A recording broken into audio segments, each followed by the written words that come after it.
honest this year with our ratings. So, should we talk about it? Should we talk about it? No, it's fiction. First book of March, which March honestly felt long, but also I still feel like we're in February. I loved it. Hello, my sweet besties. It's an exciting day here because it is wrap-up season, and this is a 2-in-1. We are going to be doing February and March. So I think I read 16 books in February and then May, so obviously we're gonna start with February. So the first book I finished in February was The Crash by Frida McFadden on Kindle, because all of her books are Kindle Unlimited, which slay. This was my book club's book for not necessarily February, but just like whenever we finished it. I just could not really connect to this book because it does follow our main character who is very pregnant, and the start of it kind of just lost me because it was very heavily talking about her pregnancy, and that is just not something I am interested in this point in my life. I couldn't really connect to it at first, and then once we got to the mystery part, that is when the story really picked up and got super good. It was kind of like creepy. I didn't know everything that was going on, but I definitely could predict like where the story was going once we got there, but it was really good. So this follows our main girl who is, like I said, pregnant, and she is on her way to see her brother, and she's driving during a snowstorm, and basically her car crashes, hence the name of the book, and she is stranded in this house with this couple, and it just kind of goes from there. I don't want to say much more because spoilers, but yeah, it was an interesting time. I feel like I read a lot of thriller books about people being stuck in the winter time, and I eat them up. So this was a great time. I gave it 3 stars. Nothing I really think about ever, but it was a nice fast-paced like pick-me-up read if you are feeling slumpy or just want something quick and easy. And then this book I have had on my physical TBR since like 2022. We actually looked at the receipt that was still in the book in the reading vlog. Don't ask me what one it was, but I'll find it. Basically all of these books are in reading vlogs, so basically just everything, every reading vlog on my channel has these in it, so go watch those. But this book took me forever to get through. This book just felt so long to me. I can't really explain it, but it just drug. I could not get connected to it. I did like the idea of it, and the setting was really interesting because it's a loose Alice in Wonderland retelling. But yeah, I just could not connect to this story. I could not get into it, and it just felt so drug out and long to me. Like this book just drug and drug and drug. And then the way it ended, I was like, this wasn't even really worth it. So it was still an interesting time. If you like the Alice in Wonderland story a lot, definitely maybe pick this up because you'd probably like the world this is in. But yeah, I did enjoy the romance and some of the other characters, but it was just nothing I will probably ever think about again. So I gave it 2 stars, which I feel like is a little brutal, but we're being honest this year with our ratings. So that is Heartless. Oh, I don't even know like what the plot of this is. I think, oh, so Catherine wants to be a baker really bad because she is like insanely talented at baking, and she is expected to marry the king, and she doesn't want to because first of all, he's like really old compared to her, but there is this court like joker there, like magician joker guy, and they kind of are attracted to each other. That's that. And then I read The Favorites by Lane Fargo, which this is one of those books that I saw people talking about and I just knew I had to pick up immediately, so I knew I would love it, and I did. I loved it. This book was just so entertaining from the beginning to the end. I flew through this, and this is one of those books that when you finish a chapter, it ends on like a mini cliffhanger or just something is said that makes you keep having to read. And this was just so entertaining because it is about famous figure skaters, Kat and Heath, and they just kind of have this toxic relationship, and you're following them from when they are literally, I think, like 15 until I don't know how old they are at the end, but basically you're following them over many years, and the story takes place interview style and also in Kat's POV, so you're getting what the interviewers say about Kat and her relationship with Heath and their figure skating careers, while also getting Kat's POV on what actually happened. A lot of people compare this to Daisy Jones and the Six and Magnolia Parks, and honestly, that's perfect. Like a lot of times I feel like with comparisons like that, they don't actually make sense, but this one actually makes sense. This book was a wild ride. There was so many plot twists that I had no clue were gonna happen that just came out of nowhere, and there was points where I was so mad at these characters, but also where I felt bad for them. I wanted the best for them. You just get so attached, but like you can recognize that some of the things they're doing isn't necessarily correct. I just loved this. I gave it 4.25. It was such an entertaining time, and for someone who doesn't really know anything about figure skating necessarily, still a blast. Still a blast. And I feel like sometimes with books like this centered around sports, they can get kind of technical with it and like tell you all the rules and everything like that, but this one didn't really do that too much. And this felt so real, to the point where there's a clip of me in the reading vlog, it's in Reading New Releases, where I was literally on my phone about to Google the performance they were talking about, because they were talking about how it has so many views on YouTube. I'm like, oh yeah, I'm gonna watch that. No, it's fiction. It felt so real. Definitely go read this. It is so worth the hype, and I'm so happy it's getting hype. Okay, and then these next two are also in that same Reading New Releases reading vlog, so go check that out if you haven't, because that was a good one. So I continued the Heartless Hunter Crimson Moth series. This is the sequel to Heartless Hunter Rebel Witch. This came out earlier this year for the US, but I think it was already out in the UK before that or something. I don't know. If you guys are looking for a fast-paced fantasy duology, you guys need to pick up this series. The first book follows our main girl Rune, and she is a witch, and also she is known as the Crimson Moth, who helps witches escape, because in this town the witches aren't allowed to be there, and if you're found out to be a witch, you're getting... She helps them escape, which... Slay Queen. And the main guy in this, he is a witch hunter. He is trying to take down the Crimson Moth, but he doesn't know it is Rune because she portrays this like airy socialite character, but she's also the Crimson Moth. So it's like crazy. There is so much going on behind the scenes too, and once you get to the second book, it is just so fast-paced and addicting, and there's just so much going on in this world politic-wise, and also the romance is so sweet. There is so many good characters in this book, and you will become attached to them all. The world building, so easy to understand. It's just such a simple world, and that is what makes it so much good. Like, this is honestly my perfect duology. Fast-paced, easy world building, great characters, great romance, great tension. It's perfect. Please go read this series. I give this one 4.25, maybe 4.5, somewhere around there. And then the last new release in that video was Beg, Borrow, or Steal by Sarah Adams. This is also the last book I read in February. February, always my worst reading month, but it was still a great month. I read some amazing books, so don't really care too much. But yeah, this came out I think in January or February, I can't remember. But this is the third book in the When in Rome series by, I almost said Kristen Hanna, Sarah Adams, and this is set in this really cute small town, and it's about the Walker family. So there is a brother, which is the first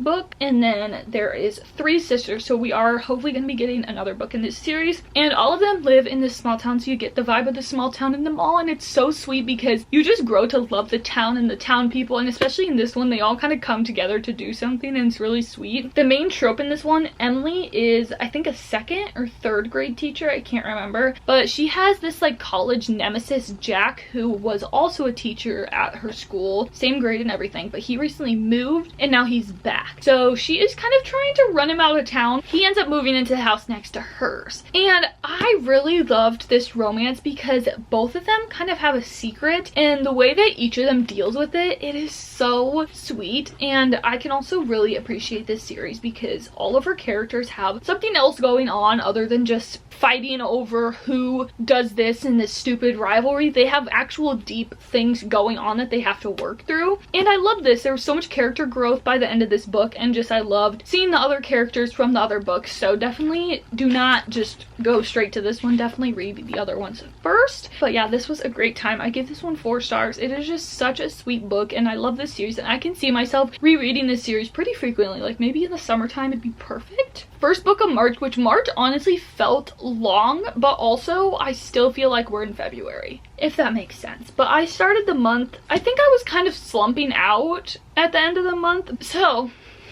I decided to do a reread of one of my favorite books of all time, Akamov. Nothing compares to my first time reading the ACOTAR series and obviously Throne of Glass, but this time I wasn't as obsessed because I just wanted to get to the point we were at, like the last 50% of the book. Like I was like, no, get out of there, Feyre. You need to be with this other character. I don't want to see this one character anymore. I just want you to be back where you're supposed to be, because I know obviously how the story goes and where they are at the end of this book and how everything wraps up. Like I just want to get to that point. It's just so perfect in my eyes. It was still an amazing time, but like I said, I just was like, get me out of the spring court. I need to go go to the night court. I just couldn't deal with it. I couldn't read it anymore. I was just like sick of hearing about him and all that, and I was just like, Feyre, you are so blind, get out of there, he's not good for you. I was just like mad at her. Like, I love her. Obviously this is an infinite star read. I love it so much. If it can evoke that strong emotions out of me, 5-star, infinite star read. I just love these characters so much, and just the storyline and everything Feyre and other characters have to go through is actually insane. I really want to reread A Court of Wings and Ruin, and I hopefully will be doing so soon. Still holds as the favorite book ever. I just was waiting to see my man.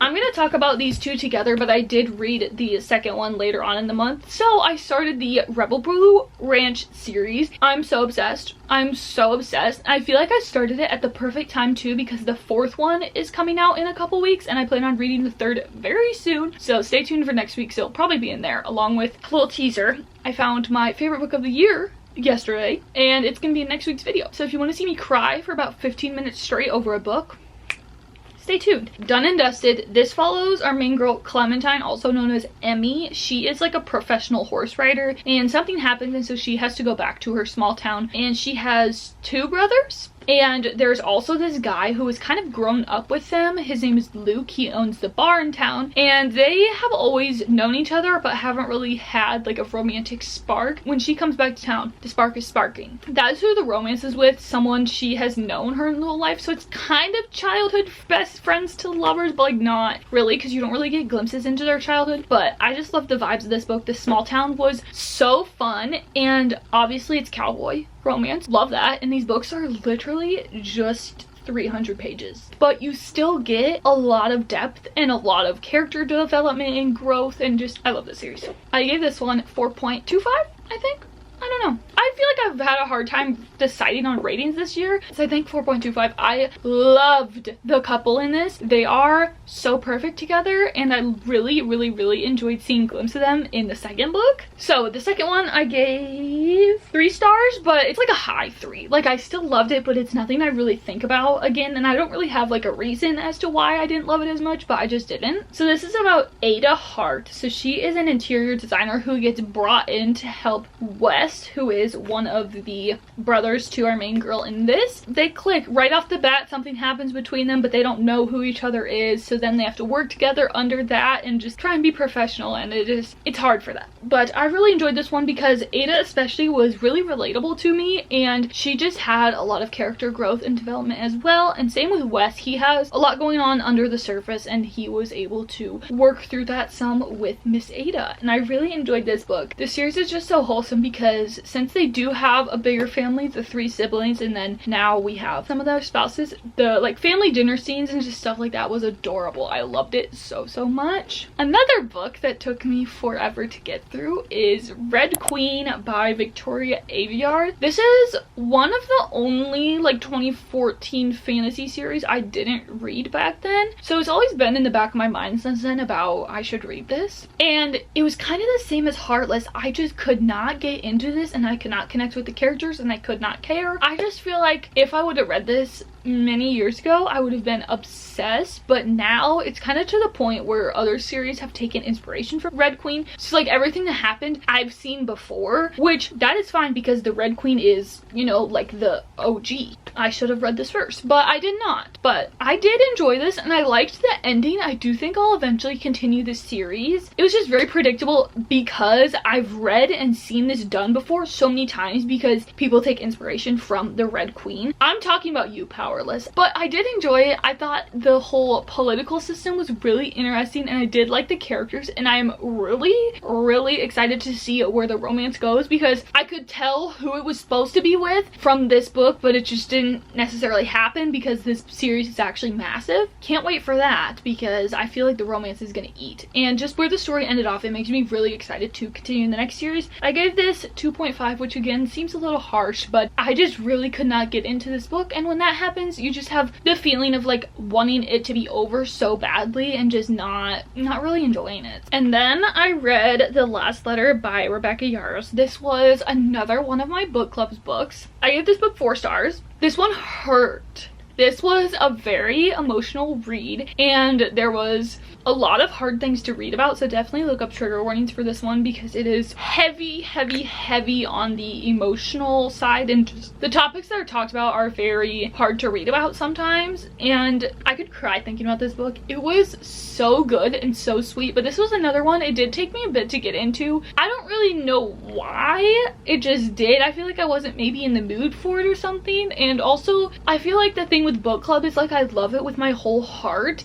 but sometimes I'm just not in the mood to read the books, but like I have to for the meeting. So this was kind of one of those cases where I was like forcing myself to, even though I wasn't necessarily in the mood for it, but it was still an amazing story. And once I pushed through and got maybe like 100 pages in, I fell in love with the story and couldn't stop reading it. I especially loved the guy in this book. He literally was a king, like a king. He did so much for our main girl, acts of service. He helped out with her kids. Actually, I can't tell you the main thing he did at the end, but just know that it's very big and just insane. Actually, he had such good intentions, but there was still some conflict between them because of different beliefs that each other has and just stuff like that that caused a rift between them. I loved him so much. I will always be on his side, even though some of the things he did, he could have done about differently. I bawled my eyes out. Some of the quotes and scenes and just lines in this book are actually insane. Like, Rebecca Yarros is such a good author, romance or fantasy, which I was really excited to read a romance of hers because I feel like the romance in Fourth Wing is really good, obviously. So I was excited to see how she took regular romance and ran with it, and she did so good. And I feel like all of her books, there is just always so much going on. Like, this was crazy how much was going on because you were getting letters between the couple that they had sent each other in the past. You're getting stuff that was going on with her kids, stuff that was going on with him, just emotional stuff between them, and then their jobs. It was crazy. There was so much going on, and this was really funny because my family and I, we were out at dinner and I was telling mom about book club, and we all share an Amazon account and Kindle account, so sometimes we'll be reading the same book and not knowing each other because it's just in the library. And I was telling my mom about book club and she was like, I just read that book. She's like, I cried the whole way through. I'm like, yeah, same.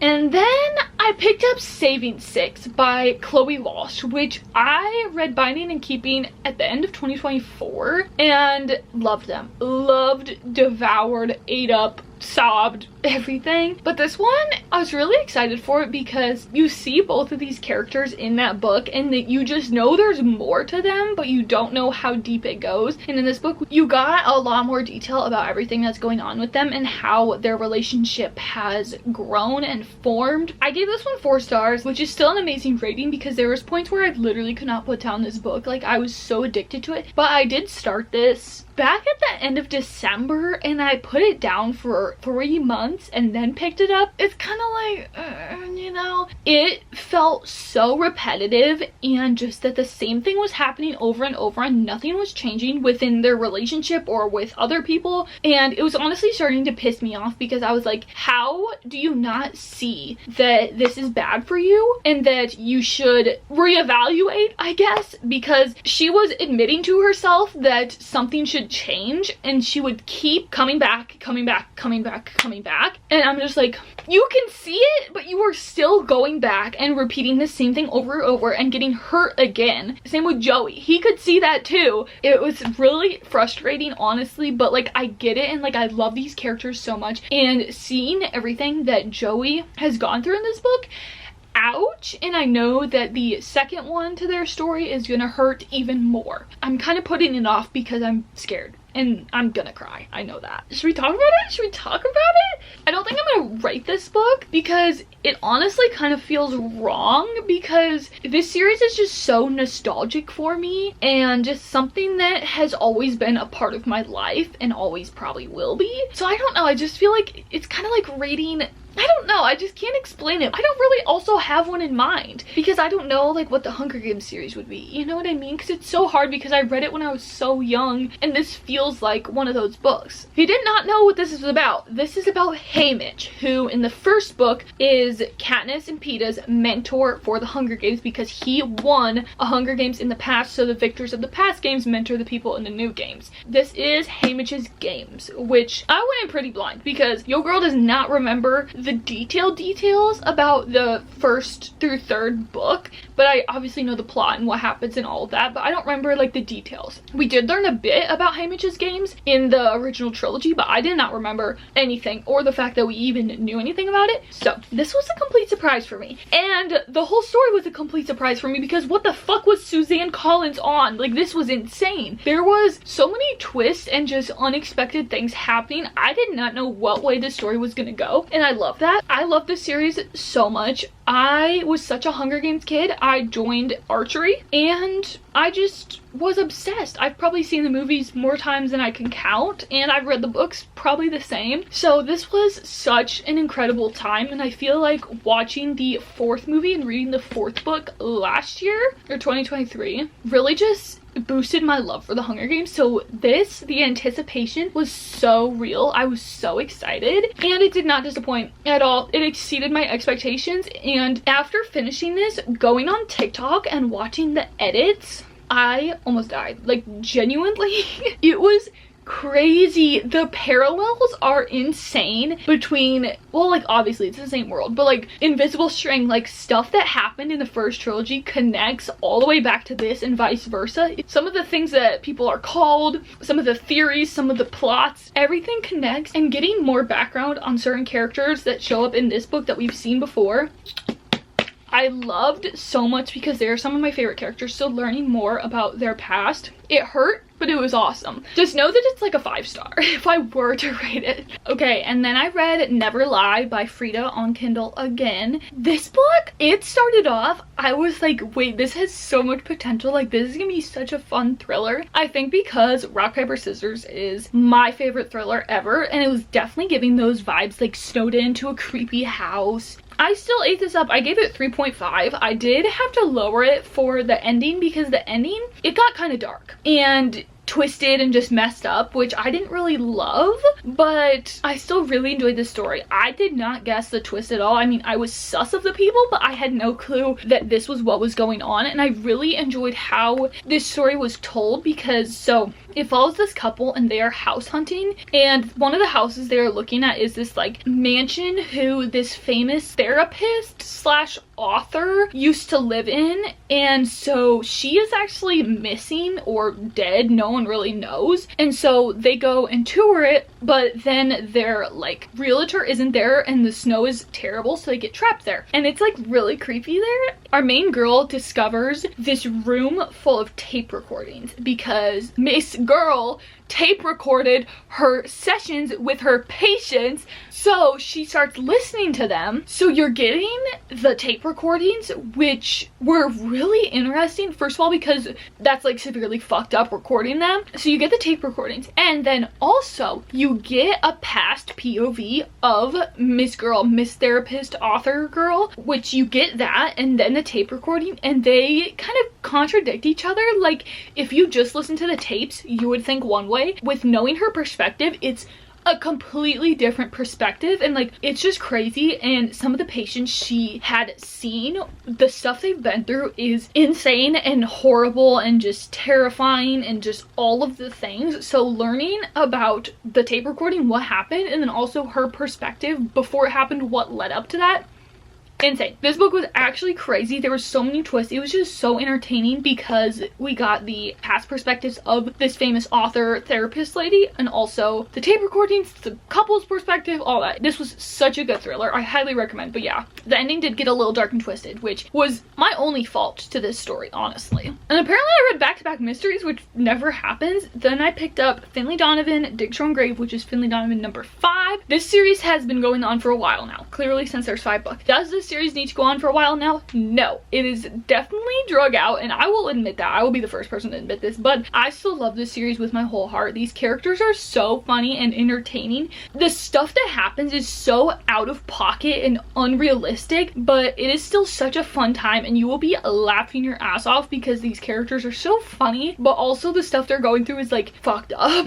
So yeah, this was a great time. I'm not gonna tell you what it's about because it's about like the stuff that happened in the first book, then transpired to the second book, then the third. But definitely have to read this series in order. But there's a subplot of romance which always eats. I love the romance in this actually. But yeah, I gave this one 3 stars just because this book did not need to happen at all. And same with the way it's set up for the next one, or maybe it's just going to be a novella. Did not need to happen. But I still ate it up. And then second to last, I picked up The Rose Bargain by Sasha Payton Smith. When I was reading this, if you guys watched, this was in my mood reading. I was getting the vibes. And it did not hit a 5-star, but I feel like the next book in the series could definitely be. I haven't set on a firm rating, but I think maybe just like a 4. So this follows our main girl, Ivy, and she has a sister, Lydia. Her sister, Lydia, has went missing. And so this year, Ivy is entering the debutante world, where she is competing to marry the Fae prince of this world. That's kind of new this year. Like, normally, it's not every year they compete to marry a prince. It's just this year he came back and is like, I want to get married, whatever. All the debutante girls, they have to come before the queen and do a bargain with her. So, for example, a rare talent for piano in exchange for one's happiest childhood memory. So you get something, but the queen also takes something that's like very substantial, like a finger or something.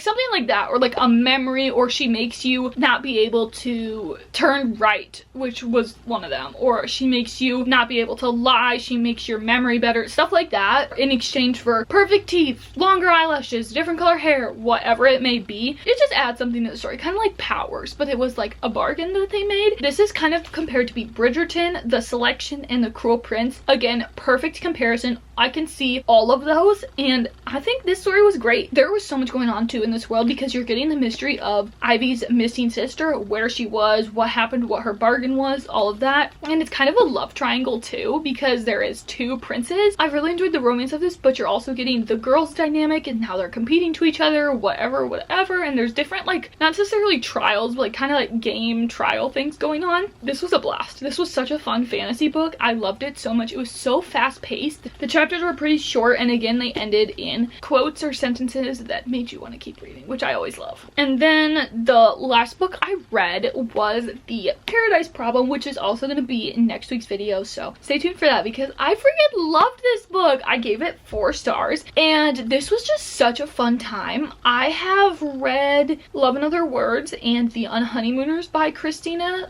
Lauren, but so Anna and Liam, they had to be married a couple years ago because they needed cheaper housing for school, and the only option was like family housing. So they are technically married. And then 3 years later, after they move apart and all that, Liam comes back and asks Anna for help because Liam's parents still think they are together and thinks they were actually a couple. So she agrees to go with him on this tropical wedding on a private island. So billionaire romance. And she agrees to play the part of his fake wife. So she has to go buy all these like fancy designer clothes and all this and just pretend to be like a rich lady basically. And this was just such a fun story because although it was fun on a tropical island, we're buying all these clothes, we're rich, all that, there was a lot going on under the scenes too with Anna. She has some family stuff going on, which we got to see, and some work stuff, and she's just trying new things out in her life. And also Liam, his family owns this like massive grocery store chain, and he is trying to get his inheritance, which on like the will or whatever, it said that you have to be married for 5 years. So that brings in Anna because he's also trying to get his inheritance while also show his family that he's married to her.